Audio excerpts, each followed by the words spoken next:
So what we need to do is say, if we need more energy, where's it going to come from? Where do we get the energy from, guys? Tell me, put it in the chat box. Where does energy come from? I want to know where you think it comes from. Chat it in the chat box so I can see. Okay, comes from mindset, comes from the body, comes from my chest, comes from food.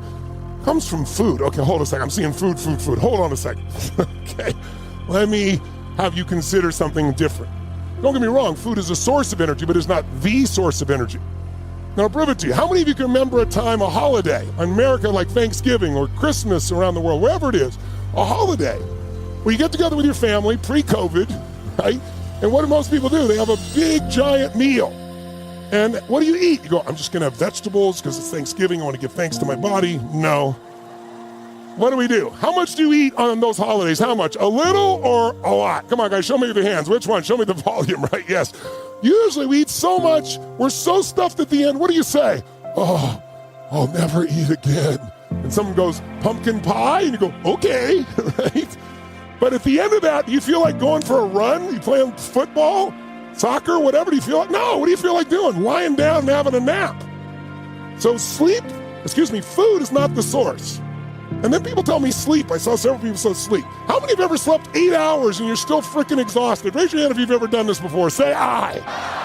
How many have had a day you had no sleep, like me, because I was reading all your stuff all last night till early this morning, and yet something happened and boom, you were awake all day full of energy. Something stimulated. How many have done that as well? Say aye. So guess what? We're about to do that now. So how do we find that energy? It's a habit. But it starts with the way you move, the way you breathe, the way you use your voice. When you look at the accomplishments of accomplished people, and you say, boy, that must have been really hard. You know, when you look at something that looks hard, that was probably easy. And conversely, when you look at something that looks easy, that was probably hard. And so you're never going to know which is which until you actually go and do it. So just go and do it, try, learn from it. You'll fail at some things. That's a learning experience that you need so that you can take that on to the next experience. Don't let people who you may respect and who you believe know what they're talking about, don't let them tell you it can't be done. Because often they will tell you it can't be done. It's just because they don't have the courage to try it. The bridge between reality and a dream is work. And I always, in moments of despair and doubt and dark days, focus on the work. I show up and I work and I work and I work. You'll never be the best looking, you'll never be the tallest, most talented, most capable, you'll never have the most money. There will always be someone who's better at whatever you're doing than you are. But you can always be the hardest working person in the room. And I think the hardest working person will always win. Hard work pays. I put in a hell of a lot of work all throughout this build-up, and if I pumped out more content than anybody, more content than Fox, more content than ESPN, more content than BT Sport, more content than everybody on the Mac Live on my own channels. You know what I mean? I'm a workhorse from all angles, not just in the gym. But I'm building this media empire now myself, and we pumped out the content. I'm very proud of how it went. We consistently, daily movies I was releasing, you know, from like a month ago, every single day. You know what I mean? Nobody's doing that. So I'm very proud of it, and I'm very, like, the work pays, hard work pays. I don't think there's any magic in being successful. And I'm not talking about making $1 million or $1 billion. I'm just talking about being successful. I don't think there's any magic. You got to work hard. Yeah. You got to respect the people around you, and you just got to go. I've never met a successful person that doesn't work hard.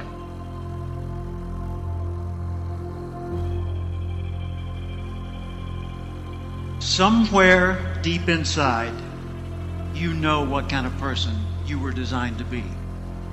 If you want to produce great acorns, think like an oak, not like an acorn.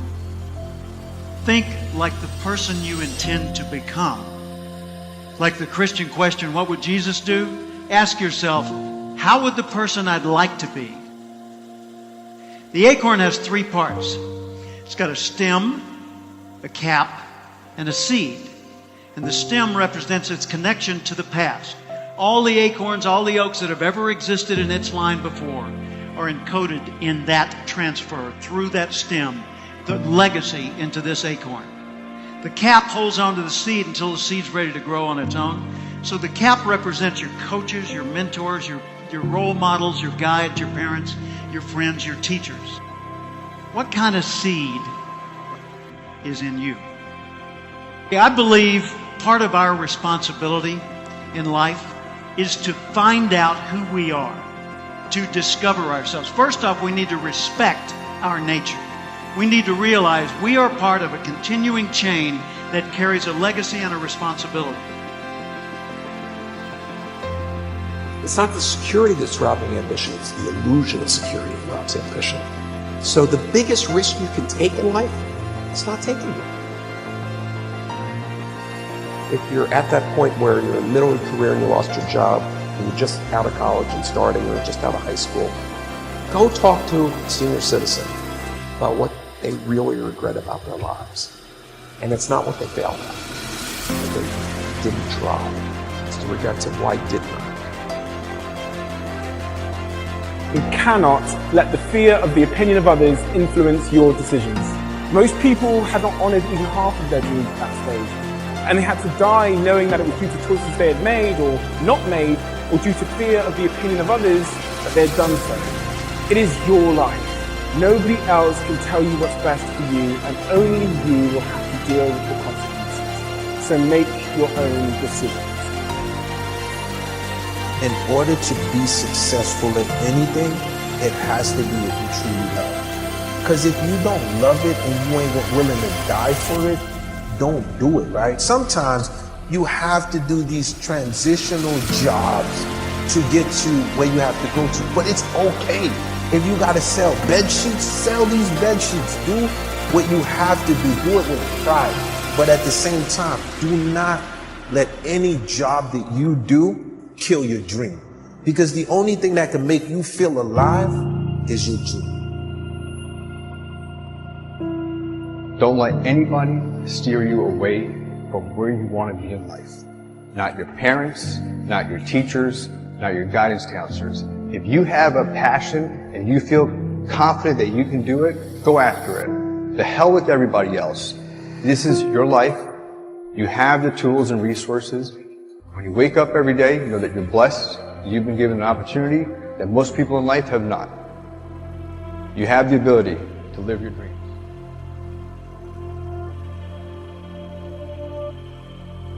If you want to be great, not good, not also grand, not second, not third, if you want to be great, the very best at what you do, obsession is a necessity. Once you have that magnificent obsession, once you question impossible to two keys, then when somebody like that tells you you can't do something, you have chosen the wrong one to tell something like that to. I will show you what I can do. I will show you, I will turn your I can't, I will never, I won't, it's impossible. I will turn it around and I will show you. Because you know, as you're going through a difficult time right now, I promise you, I assure you, the clouds will lift. Right? There is sunlight above the clouds. You're just looking at the clouds right now. And they will lift, and crisis has come to teach you the big lesson you're meant to learn to move to your next level in the next chapter of your greatest life. There is an invisible hand at play, whether you feel it or not. And maybe I am the servant of information to remind you in this moment right now, what you're experiencing doesn't feel good, but it is good. Please remember that you are built to shine. Great things are coming your way. You are not average. The darkness will pass. World class is coming, and you are meant to fly. In life, you will run across disappointment. You sure will. You'll run across things that happen in your life that are so wrong. But I have a little saying. In the end, everything will be okay. And if it's not okay, it's not the end.